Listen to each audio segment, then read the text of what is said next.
Bonjour, ici la voix de Benjamin Vincent. Et ici la voix de Fabrice Neumann, toujours depuis Barcelone. Et oui Fabrice, où tu es pour le Mobile World Congress, le rendez-vous mondial annuel de la téléphonie mobile qui en est à son deuxième jour en ce mardi 4 mars 2025. Ouais, la fête bat son plein. Il y a quand même quelques annonces et puis d'autres produits rigolos qu'on va essayer de détailler un peu aujourd'hui sur ce que j'ai vu en faisant un petit peu le tour des stands tout autour. Voilà. Alors, si tu veux bien, on va commencer par un acteur majeur de la téléphonie mobile, hein, du lourd.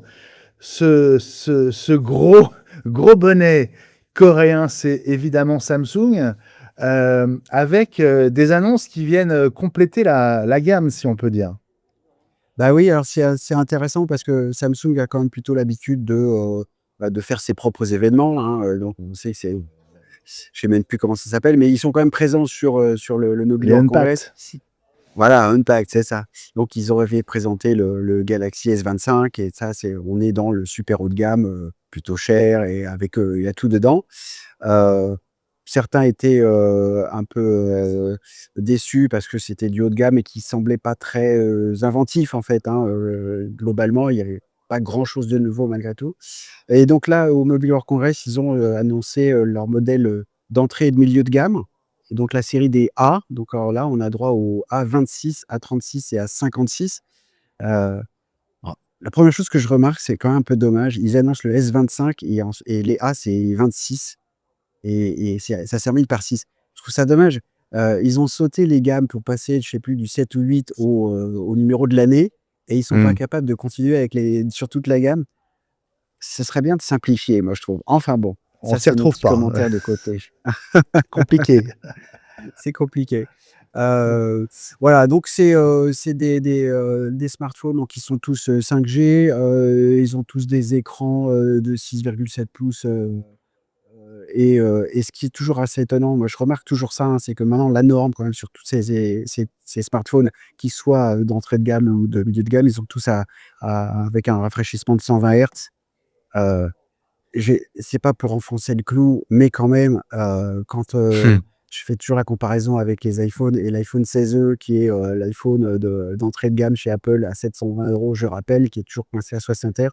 Je me rappelle, à chaque fois on a des réflexions de genre: «Ouais, mais ça sert à quoi le 120 Hz?» et cetera. Bah, en fait, c'est un peu comme d'habitude, il faut le voir pour le croire, ça Hmm. ajoute du confort, il y a rien à faire.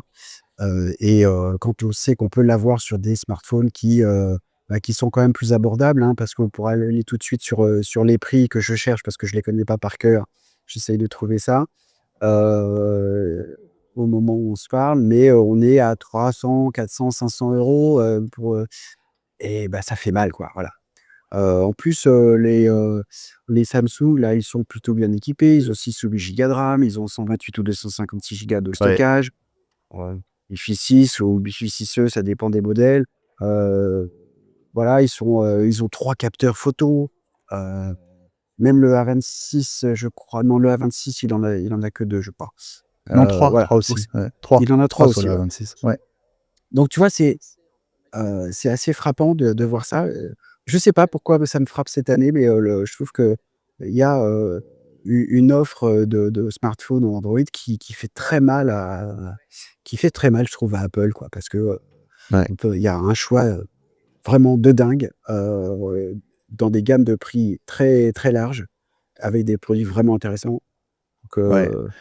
c'est, Et les 3 voilà. optiques, hein, dans le cas du A26, c'est quand même il y a du 50 mégapixels sur le capteur Ouais. principal avec, stabilisation optique de l'image. Il y a un ultra grand angle, 8 millions de pixels et un capteur macro à 2 millions de pixels. Donc, pour un smartphone, on va dire intermédiaire, c'est vraiment pas mal, quoi. Bah oui, et puis, donc ils ont des batteries correctes, 5000, milliampères-heure, donc ça doit, permettre de tenir, pas mal de temps. Heu, voilà, et oui, alors Ouais. voilà, j'ai retrouvé les prix, ça commence à 319 € pour le A26 qui est 5G quand même avec, 6 gigas de RAM et 128 gigas de stockage, jusqu'au, A56, 256 gigas de stockage, 8 gigas de RAM à 549 €. Donc là, on est dans le milieu de gamme. Mmh. Mais avec, des super bonnes performances quand même. Donc, Bah, ouais. c'est voilà. En fait, c'est, heu, c'est ça que aurait dû continuer à être le 16E qui remplaçait le Mmh. SE chez Apple. Ouais. C'est-à-dire quelque chose qui, alors c'est plus haut de gamme chez Apple, c'est et cetera, donc mais à 500-550 € et Mmh. voilà, et là, je trouve que Samsung fait la leçon, voilà et je trouve ça assez intéressant. Ouais. C'est quoi les dispos en termes de date pour, ces nouveaux A de chez Samsung? Je crois que, c'est à partir de début mars, c'est quasiment tout de suite, quoi. Ouais, quasiment tout de Voilà, suite, ouais. c'est quasiment tout de suite. Bon. Je crois que dans le reste de l'Europe, en tout cas, j'ai vu une date passer qui est autour du 19 mars, il me semble, hein. Ça doit être, Ouais, ouais. ouais, une question de quelques jours, probablement. Ouais. Bon Fabrice, tu as pu davantage te balader dans les allées du Mobile World Congress à Barcelone où tu es et je crois que tu as rencontré un smartphone particulièrement fin. Ah ouais, alors ça, on sait alors, on va dire que je parle d'Apple tout le temps pour les comparer, mais, on sait qu'il y a des rumeurs autour d'un prochain iPhone 17R qui serait ultra fin, mais on sait pas de combien. Mmh. On sait que Samsung aussi, au CES avait montré, mais de loin, un iPhone, le Samsung Edge, hein. Ouais. On s'était un peu moqué d'ailleurs parce qu'ils ont présenté ça sous cloche et ceux qui étaient sur place pouvaient même pas l'approcher à moins de 2 mètres tellement parce qu'en fait, c'était rien, c'est-à-dire que c'était une coque, il y avait rien dedans Mmh. et là, moi, j'ai pris en main un téléphone donc de chez Tecno, c'est une marque indienne, ça s'écrit TECNO, qui fait, 5,75 millimètres d'épaisseur, qui pèse 146 grammes, et avec un dos en métal, donc ça, c'était pour le proto. Ils m'ont dit que quand ils le sortiront, on espère un jour, on est dans le proto quand même, hein, ce serait plutôt il y aura peut-être un modèle en céramique qui risque d'être assez cher, mais aussi un modèle plutôt en cuir, ce qu'on appelle le cuir végétal, c'est mieux en plastique, Mmh. hein, soyons clairs. Donc peut-être qu'il serait même encore un peu moins lourd. C'est une expérience, voilà. Heu ce que j'ai envie de répéter à tout le monde autour de moi, c'est, ne vous laissez pas compter, dire que les téléphones, la course à la finesse, faut pas y aller, ça sert à rien et cetera. Parce que dans un téléphone comme ça, il y a une batterie de 5200 ampères-heure quand même, Waouh! milliampères-heure pardon, Milliampères-heure, ouais. par par rapport aux 5000 que j'ai cités tout à l'heure pour les Ouais. Samsung A qui sont plutôt épais, on doit faire 7,5 ou 8 millimètres. Mmh. Mais j'ai Et envie de te dire, c'est c'est est-ce que c'est pas forcément un smartphone déjà plus fragile, plus sensible à la casse? Enfin, en tout cas, à la courbure, quoi. alors, Quel bah, intérêt j'ai d'avoir envie un smartphone aussi fin? Un demi centimètre, quoi. Alors, quel intérêt pour moi? C'est, ce que je trouve fascinant, heu, ça a quand même un écran de au moins 6 pouces, Mmh. peut-être même plus que 6 pouces, hein, donc c'est assez grand. Donc ça reste, un bel écran et c'est plus facilement transportable. Moi, je trouve que les grands téléphones sont souvent, d'abord c'est lourd, ça se met pas forcément dans une poche, facilement, et c'est encombrant. Moi, ça m'a donné, pour ceux qui se rappellent un peu, les impressions aussi, je pense que c'est un peu des smartphones de statut, mais à l'époque des pliants, qu'on avait il y a 20 ans, les StarTAC de Motorola qui étaient tout petits à Mmh. l'époque, les plus anciens se rappelleront. Heu, C'était pratique d'avoir quelque chose de vraiment très, très fin et je pense que c'est le cas pour des smartphones aussi. On a pris l'habitude d'avoir des grands écrans, donc ça voilà, une réponse, c'est d'avoir des écrans pliants pour pouvoir que ça prenne un peu moins de place dans une poche ou dans un sac. Un truc qui est très, très fin comme ça se met vraiment, partout et c'est Mmh. agréable en main surtout et surtout la légèreté, voilà et avoir un grand écran, peut-être même 6,5 pouces, enfin, il faut vraiment c'est Mmh. pas un micro truc, quoi, et qui est aussi léger, qui apparaît aussi léger. Moi, je trouve ça magique. Ça me fait envie vraiment, voilà, et c'était Bon, vraiment une belle expérience. J'espère qu'on le bon, verra. à suivre, hein, donc Ouais. ces smartphones ultra fins chez Tecno. Je crois que tu as aussi, aperçu des lunettes avec affichage tête haute. Ouais, alors faut imaginer donc une paire de lunettes, avec des branches un peu épaisses, parce qu'il y a un peu de batterie dedans et cetera et puis en fait, quand on les met, on a, un affichage en vert, vert Ouais. VERT la couleur, comme un affichage tête haute donc qu'on a dans certaines voitures, hein, qui affiche, donc il y a un petit menu qu'on peut faire dérouler en faisant glisser le doigt sur une des branches pour, aller chercher de la musique, pour, parler à ChatGPT, parce qu'il y a donc un micro Ouais. et et des écouteurs aussi dedans. J'ai trouvé ça un peu moins convaincant parce que je trouvais ça un peu lent. L'interface était pas très agréable à utiliser, mais c'est, l'idée d'avoir, de l'information toujours disponible devant les yeux, en transparence, qui gêne donc pas la vue. On n'est pas du tout Mmh. sur un modèle de lunettes qui avec un écran qui affiche l'écran de son ordinateur ou de son téléphone pour travailler par exemple, hein. C'est vraiment autonome, heu et on peut prendre des photos qui sont à ce moment-là envoyées sur le smartphone avec, une caméra, qui fait, je sais plus 10 ou 12, des mégapixels, donc c'est assez honorable. Voilà. C'est pas encore vendu en France non plus, si mais ce que j'ai trouvé intéressant, c'est que c'est une autre approche des lunettes connectées, Ouais. qu'on pourrait comparer à celles de Meta, les Ray-Ban de Meta, avec un petit truc en plus, c'est-à-dire qui affiche des informations devant les yeux et c'est peut-être pas mal des fois parce que, juste, avoir une interface sonore, c'est pas toujours pratique dans tous les cas. Donc ça, c'était aussi chez Tecno? Ça, c'était aussi chez Tecno, donc cette boîte indienne. Alors j'ai, rencontré un directeur des ventes pour la France et pour l'instant en France, Tecno, ils ne vendent que des ordinateurs portables, heu, je veux pas dire enfin, pas enthousiasmant, enfin très classique quoi, donc Mmh. rien de très innovant. Ça, ces produits-là le sont un peu plus donc j'es il espérait, bon, c'est son discours de vendeur, hein, que, d'ici la fin de l'année, il y ait quelque chose ou peut-être même d'ici cet été. Bon, vendre des téléphones, hein, c'est pas non plus anodin parce qu'il faut avoir tout un tas d'accréditations pour les par les vendeurs il faut d'abord payer son écho à Qualcomm et à tous les autres parce que c'est comme ça que ça marche et puis aussi tout ce qui est, ondes, il faut aller pour la France, il faut aller voir l'Arcom et des choses comme ça. Bref, c'est pas anodin. J'espère que dans quelques mois, on les verra venir. Ils ont toute une gamme de téléphones pliants aussi et cetera qui étaient assez intéressants. Mon Wi-Fi me dit que tu es passé chez Deutsche Telekom. Eh ouais, alors Deutsche Telekom, alors pour la France, on se dit: «Ça sert pas à grand chose», enfin ça ne lui concerne pas, sauf que Deutsche Telekom, donc c'est un opérateur comme chez nous, Orange, Free, Bouygues et cetera et donc en Allemagne, on peut s'abonner à Deutsche Telekom pour avoir son internet à la maison et ils ont montré un truc, ils vont intégrer une techno qu'ils n'ont pas inventée. Ils ont racheté ça à une boîte qui s'appelle Origin Wireless et qui fait de la détection de présence chez soi. Et ça n'utilise que le Wi-Fi. Donc il faut imaginer qu'on a dans le routeur, c'est-à-dire la box de Telecom, un peu Ouais. d'intelligence et qui se connecte évidemment à tous les autres périphériques Wi-Fi de la maison. Ça, c'est normal. Mais Mmh. ensuite, dans la box, avec cette intelligence, la box est capable de détecter les perturbations du signal par les gens qui passent entre tous les appareils qui sont connectés en Wi-Fi. Et cette perturbation du signal permet à la box de détecter s'il y a des gens dans la maison, s'ils bougent, s'ils tombent, donc c'est une des choses qu'ils Mmh. veulent proposer comme service, donc de la détection de De chute chute, ouais.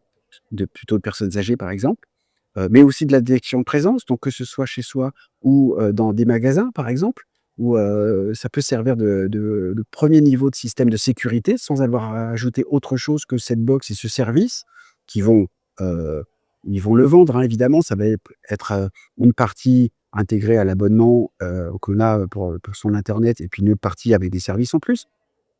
On peut utiliser ça en en plus d'un système de surveillance par caméra, par exemple, pour compléter, mais on peut imaginer aussi que simplement avec cette détection, on peut mettre en place des scènes, d'automatisation de sa maison connectée où, justement, quand il y a plus personne, bah, on baisse le chauffage, sauf quand c'est la Mmh. nuit ou justement quand quelqu'un rentre dans la maison, bah, on peut allumer une lumière et cetera. Simplement parce que on va avoir de la perturbation de signal Wi-Fi.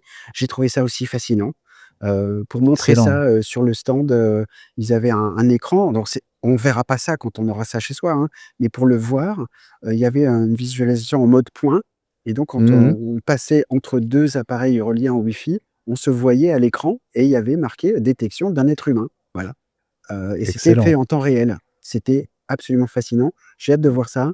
Le fait Génial. que ce soit intégré à une box, ça donne de la valeur aux box des opérateurs internet. Je serais pas étonné qu'on voit ça d'abord chez Free, qu'il y a souvent le la niaque pour mettre des trucs en plus tout Mmh. de suite. Bah, c'est vrai, c'est une bonne idée et ça fait effectivement envie. Hem on peut refaire le revêtement de son téléphone, bah, alors, de manière un peu surprenante. Ouais, alors ça c'est vraiment le truc, c'est tu passes dans des stands, tu sais, quand tu es dans les salons, tu connais ça bien, on a déjà décrit ça aussi dans les voix de la tech quand tu étais au CES, tu as des grands stands, les grandes marques, donc et ça fait du tintouin, il y a de la musique et cetera. Puis après tu as d'autres, allées où tu passes devant des stands, et c'est tout blanc, il y a une affiche Mmh. et puis il y a 2 personnes derrière et tu sais pas ce qu'ils font. Et là, il y a une petite boîte sur la table et il y a une petite démo vidéo et c'est un brumisateur. Tu mets ton smartphone dans le brumisateur et ça te refait le revêtement, sur tous les iPhones et les autres. Tu sais, on a un revêtement sur l'écran, oléophobe, par exemple, pour Mmh. éviter un petit peu les empreintes, digitales et puis pour protéger un peu l'écran si tu ne mets pas un revêtement par-dessus. Et là, leur truc, c'est de dire, bah, au bout d'un certain temps, le revêtement, s'use et on des fois, on le voit sur les écrans quand tu mets pas de protection, surtout quand tu joues, hein. Les joueurs connaissent bien ça, et sur les écrans, tactiles, tu glisses le doigt tout le temps et tu vois les traces et ça s'enlève Et plus. oui. C'est-à-dire que le revêtement s'est usé et ben, donc tu mets, ton appareil dans la boîte et tu as une petite capsule qui liquide, tu mets dedans, tu appuies sur un bouton, ça fait une brume, donc c'est vraiment un brumisateur dans la boîte. Ça prend 3 minutes. Au bout de 3 minutes, tu sors le smartphone, il y a un petit peu il y a un résidu d'eau que tu Mmh. essuies et en fait, c'est un mélange d'eau et de silicone. Le silicone, donc ça ne marche que sur les revêtements en verre. Le silicone s'imprègne dans le verre. Ça fait une petite couche de 10 micros, et ça protège ça remet donc un revêtement et ça protège un peu aussi des rayures, dit-on. Et le truc marrant, c'est que en plus d'un revêtement ou d'un film que tu mets ou plutôt d'un verre trempé comme on Mmh. peut mettre des fois sur le téléphone, comme c'est un brumisateur, bah, du coup, ça prend tout le téléphone et donc ça va aussi protéger et remettre en revêtement sur les objectifs, pour protéger tes objectifs de ton bloc photo des rayures également. Voilà et alors Et c'est donc pas encore en France. ça fait tous les côtés du Mais oui, téléphone? parce qu'en fait, quand tu le poses sur un support qui est un petit peu à picot, Ah oui. donc c'est tu vois, l'écran, tu mets Ça sur passe le aussi en dessus, mais en dessous dessous, et ça ouais. passe aussi en dessous, c'est voilà et ce qui est marrant, c'est que donc en fait, ils proposent ça au Japon, c'est une société japonaise qui fait ça, qui s'appelle Cloudbox. Et c'est vendu, au Japon et aux États-Unis et le but, c'est de mettre ça dans des magasins, en fait, ou Bah aussi, oui. proposer ça, chez les revendeurs de produits, reconditionnés pour qu'ils puissent te refaire, quelque chose qui soit propre, voilà. Donc j'ai trouvé ça assez marrant et puis c'est assez rigolo de voir ton smartphone dans une boîte, dans une petite brume, et puis au bout de 3 minutes, voilà, c'est prêt, ça fait ding, c'est comme une Tu cocotte minute, as c'est essayé avec plutôt le tien? rigolo.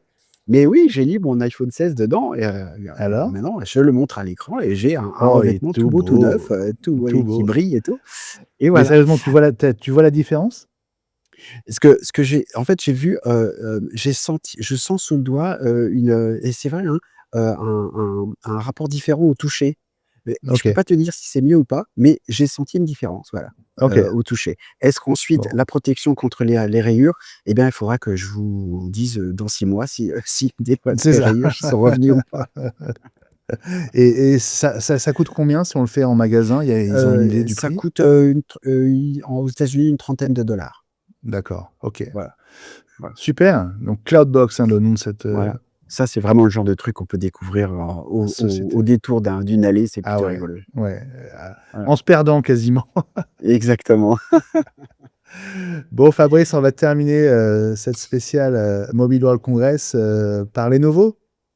Ouais, alors je crois que tu en avais vu, au CES, des protos, Lenovo. Donc ils ont remontré bah, il y en avait un que j'avais vu et notamment, après ton passage au CES, mais il y en a un autre que moi j'avais pas vu en tout cas, que je trouvais marrant. Donc celui qu'on connaît déjà en fait, c'est un ordinateur portable. On le déplie, on a son écran et puis en fait, l'écran peut se dérouler et monter, hein et il s'agrandit en hauteur pour faire comme une page A4 au lieu Ouais. donc on passe d'un mode, paysage à un mode portrait, et c'est assez bluffant quand même de voir Mmh. ça. Et puis l'autre à côté, donc là c'est pareil, tu as un ordinateur portable devant toi, donc le clavier puis un écran et puis en fait quand tu regardes derrière, en fait de l'autre côté, c'est aussi un écran. Donc, tu as un écran des 2 côtés, que tu regardes et puis derrière toi. Sauf que c'est un écran pliant et donc tu peux le déplier et le remonter là aussi comme si tu passais en mode, portrait, plutôt qu'en mode paysage, en hauteur. Mais du coup, tu peux le plier comme imagine un téléphone pliant, donc tu peux le mettre en mode Mmh. tente. C'est le mot qui a toujours utilisé Lenovo pour ses, yoga, si tu te rappelles de Yoga, cette ouais, marque. ouais, bien Voilà, sûr. et donc tu peux le mettre complètement en hauteur ou le plier, Mmh. faire en sorte que ce que tu vois toi, ce soit répliqué de l'autre côté, si tu veux montrer quelque chose à quelqu'un, ou montrer autre chose. C'est tactile et sur celui-là, il y avait même sur le pavé tactile, pour bouger la souris, des commandes qui s'allument, en fonction de ce que tu vois à l'écran, en plus de juste de pouvoir déplacer la souris. Voilà, ça c'est le truc, Lenovo arrive toujours à montrer des trucs marrants. Ils sont, assez originaux dans ce que ça arrive à montrer. Heu, ça sort ou ça sort pas, c'est sûrement très fragile parce que tu imagines, tu as un écran tactile, pliant, qui reste pas protégé à l'extérieur. Bon, mais au moins il y a des, je vais dire le mot anglais parce qu'évidemment, le mot français me revient pas, des form factors qui sont originaux et c'est ça Mmh. aussi qui est intéressant à voir pour faire bouger un peu ce monde-là qui est quand même très classique. Voilà ce Bah, que oui. voilà ce que j'ai vu un peu, ce matin. On enregistre là, aux alentours de 12:30, 13:00 et ce que j'ai pu voir, depuis hier et ce matin. Bah, merci beaucoup Fabrice pour, ces petits, petites douceurs en provenance de Barcelone et du Mobile World Congress. Merci d'avoir été, avec nous pour ce deuxième épisode spécial MWC 2025. Exactement et puis, n'oubliez pas pour ne rien rater, suivez Les Voix de la Tech sur X, LinkedIn, Facebook, Insta, YouTube et Blue Sky. Et partager notre suivi, alors quotidien, hein, dans le cadre de ce Mobile World Congress 2025 sur les réseaux pour que tout le monde en profite et aussi pour nous aider à faire connaître les voix de la tech. Et oui, merci à tous de votre fidélité et en tout état de cause, à vendredi prochain pour l'épisode hebdomadaire. Salut à tous!